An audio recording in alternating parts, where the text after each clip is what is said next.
Guys, welcome back to my channel Preeti Bangali রান্নাঘরে সবাইকে স্বাগতম। এখন আমি একটা চিকেন রেসিপি শেয়ার করব। সেটা হলো, আমি কিছু চিকেন নিয়ে নিয়েছি, তার মধ্যে হলুদ মরিচ লবণ দিয়ে দিয়েছি। এখন এগুলোকে ভালোভাবে মাখিয়ে নিতেছি হাত দিয়ে। এখন একটা পাইপিং বসিয়ে নিয়েছি, এর মধ্যে কিছু পরিমাণে তেল দিয়ে দিব। দেখেন, আমি কিছু পরিমাণে তেল দিয়ে দিয়েছি, তেলটা গরম হয়ে গেছে। এর মধ্যে এখন আমি সব কয়টা চিকেন দিয়ে দিচ্ছি। এখন ওগুলাকে আমি ভালোভাবে ভেজে নেব। আমি চিকেনটা আজকে ভেজে রান্না করব। আমরা হয়তো বা বেশিরভাগই চিকেন কষায় রান্না করে ফেলি, কিন্তু ভেজে চিকেনটা খেলে সেটা আরো অনেক ভালো লাগে।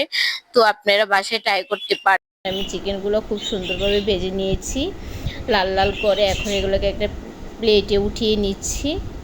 এখন আলুগুলো দিয়ে দিচ্ছি, আলুগুলো ভেজে নিব।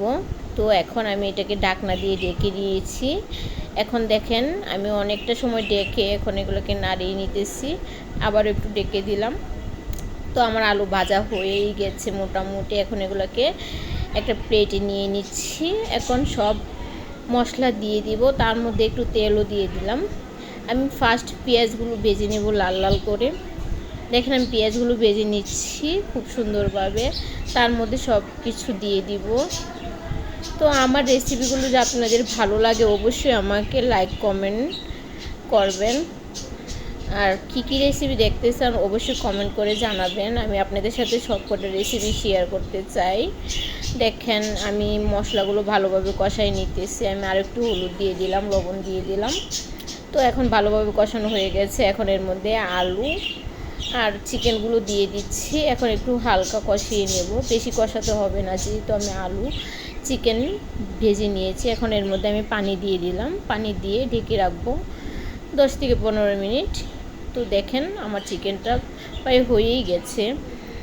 তো আপনারা অবশ্যই এরকমভাবে রান্না করে খেয়ে দেখবেন। চিকেন ভেজে খুবই সুন্দর আর খুবই খেতে ভালো লাগে গরম গরম ভাত দিয়ে। আমার তো মন চাচ্ছে এখনই খেয়ে ফেলি।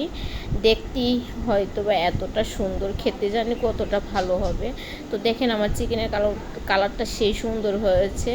অবশ্যই আপনারা বাসায় ট্রাই